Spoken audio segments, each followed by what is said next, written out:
Assalomu alaykum, hurmatli talabalar.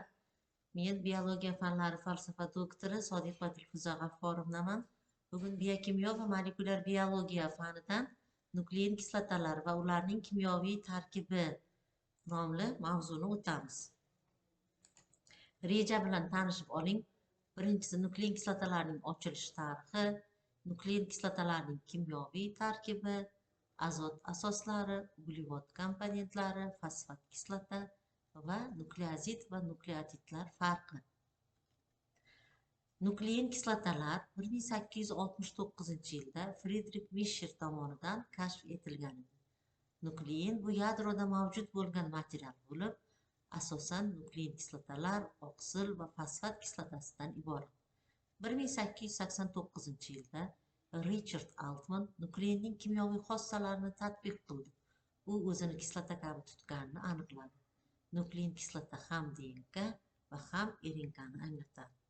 1938-yilda Aysbro va Bell tomonidan DNKning birinchi rentgen difraksiyasi modeli nashr etildi. 1953-yilda esa Watson va Crick DNKning tuzilishini tasvirlab berishdi. Nuklein kislotalar yangi bir biologik modda sifatida 1868-yilda shvetsariyalik biolog olim Friedrich Mischer tomonidan kashf etilgan edi. U yiringni tashkil qiladigan qon elementlari leykotitlar yadrosidan fosforga boy noma'lum birikmani ajratib olib, unga nuklein nomini beradi. Keyinroq esa bu modda kislota xossasiga ega bo'lgani uchun nuklein kislota deb ataldi. 1891-yilda nemis olimi Kossel bu moddalarni gidroliz qilib, ular 3 xil komponentdan, ya'ni purin va pirimidin qatoriga kiradigan heterotsiklik azotli asoslar, uglevodlar va fosfat kislotadan tashkil topganligini aniqladi. Nuklein kislotalar yuqori molekulali birikmalar bo'lib, katta molekulyar massaga ega. Nuklein kislotalar tirik organizmlardagi irsiy belgilarning nasldan naslga o'tishi, oqsillar biosintezi kabi hayotiy jarayonlarda muhim ahamiyatga ega. Nuklein kislotalar kimyoviy tarkibiga ko'ra azot asoslaridan purin va pirimidin asoslari, uglevod komponentlaridan riboza va dezoksiriboza hamda fosfat kislotadan iborat. Purin asoslaridan adenin va guanin nuklein kislota tarkibida uchraydi.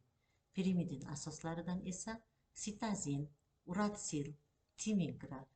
Bundan tashqari, nuklein kislotalar tarkibida minor, ya'ni kamdan kam uchraydigan azot asoslari uchraydi.